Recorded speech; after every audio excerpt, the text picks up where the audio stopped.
দেখেন, রুহুল কবির রিজভী বা অন্য যারা রাজনীতিবিদ তাদের প্রতি শ্রদ্ধা রেখেই আমরা কথা বলছি। তারা রাজনীতিতে যে ধরনের আশা নিয়ে 5 আগস্টের পরে রাজনীতি করছে, যে নির্বাচন হলেই নিরঙ্কুশ ক্ষমতায় তারা চলে যাবে, ডাকসু নির্বাচনের পরে তাদের আতে ঘা লেগেছে, তাদের আসলেই খুব বেশি মনোকষ্ট তৈরি হয়েছে। এই জায়গা থেকে হয়তো তারা এই ভুল বকাবকি করছে। তারা যে এই কথাগুলো বলছে, তার দলের ছাত্র সংগঠন, এটা তো স্বীকৃত ছাত্র সংগঠন তাদের দলেরই, তারা যখন আমরা দেখেছি বিভিন্ন জায়গায় পানির ফিল্টারও দিয়েছে বিভিন্ন হলগুলোতে, তারপরে হচ্ছে তারা ভর্তিচ্ছুদের সহযোগিতা করেছে, এরপরে হচ্ছে তাদের কলম দিয়েছে, তারপর ফাইল দিয়েছে, বিভিন্ন উপকরণ দিয়েছে, আবার ফ্রি মেডিকেল ক্যাম্পও তারা করেছে।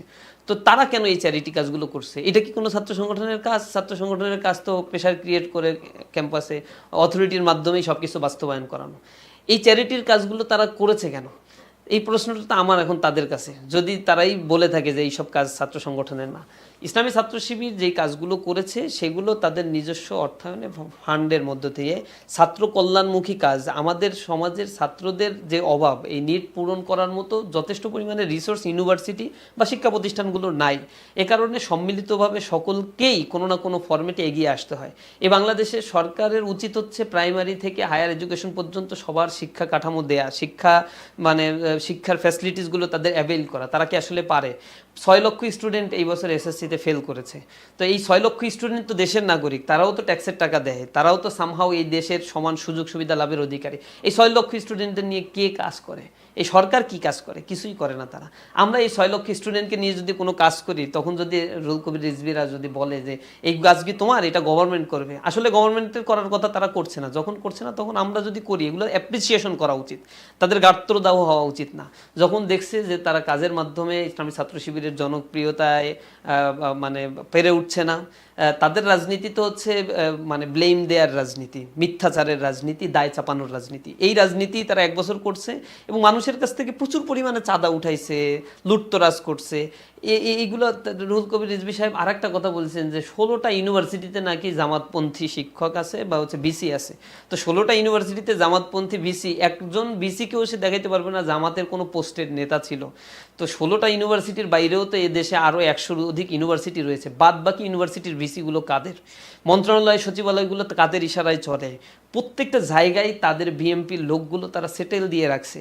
এই জিনিসগুলো যখন দুই একটা জায়গায় তাদের মতো করে কাজ করতে পারে না, তখন তাদেরকে আবার ট্যাগিং করছে এটা হচ্ছে জামাতের লোক। এই জামাতের মানে তাদের মতো করে যখনই কাজ করতে পারে না, তখন এই ট্যাগিং, ফ্রেমিং, বুলিং, এগুলো তার পুরাতন ফ্যাসিবাদের কাছ থেকে শেখা ওই তালিমগুলো নিয়েই তারা চলে। ঢাকা বিশ্ববিদ্যালয়ে যে কাঠের খাটগুলো বিতরণ করা হচ্ছে, এগুলো বিশ্ববিদ্যালয় অথরিটি করছে এবং ডাকসুর মাধ্যমে নির্বাচিত প্রতিনিধিদের মাধ্যমেই সেগুলো ডিস্ট্রিবিউট করা হয়েছে বা বিতরণে তারা সহযোগিতা করেছে।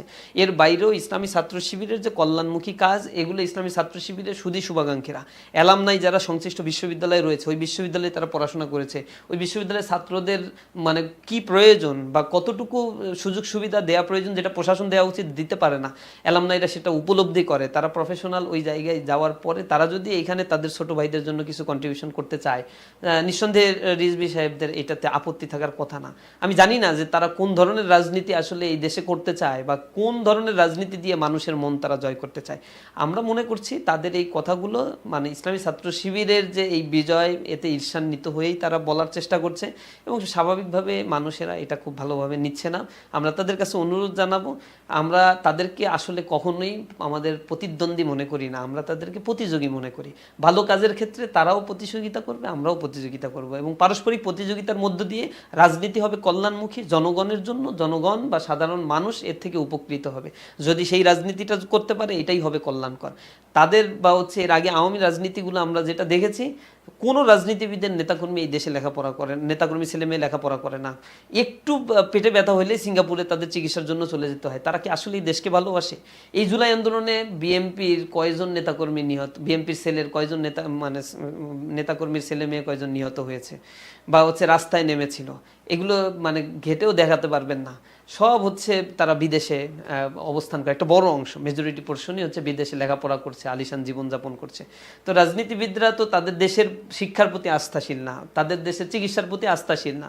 যখন তারা এই আস্থা হারিয়ে ফেলছে দিনের পর দিন নিজেদের দেশের প্রতি, তো লায়াবিলিটি তো দেশের প্রতি থাকে না। তারা রাজনীতি করে উদারপূর্তি করার জন্য এবং রাজনীতি করে কিছু পাওয়ার আশায় করে। তারা এই যে 5 আগস্টের পর যে পরিমাণে চাঁদাবাজি করেছে, তারা এই চাঁদাবাজির কিছু অংশ জনগণের জন্য কল্যাণে যদি তারা ব্যয় করতো, তাহলেও জনগণ অন্তত অনেক কিছু পেত। সেই জায়গাটাও তো তারা করে না। এখন আঙুল ফুলে রাতারাতি তারা কলা গাছে পরিণত হয়েছে। তবে আমরা তাদের জন্য দোয়া করি, আল্লাহ রাব্বুল আলামিন তাদের বোঝার তৌফিক দান করুন, তারা জনগণের জন্য আরও বেশি কাজ করুক, জনগণকে নিয়েই কাজ করুক, রাজনীতিটা করুক, কল্যাণমুখী কাজে পারস্পরিক আমরা একে অপরের সহযোগী হলেই এই দেশের মধ্যে যে মানে করাপ্টেড পলিটিক্যাল সিস্টেমটা, এটা অ্যাবলিশ হবে এবং মানুষ সেখান থেকে উপকার পাবে।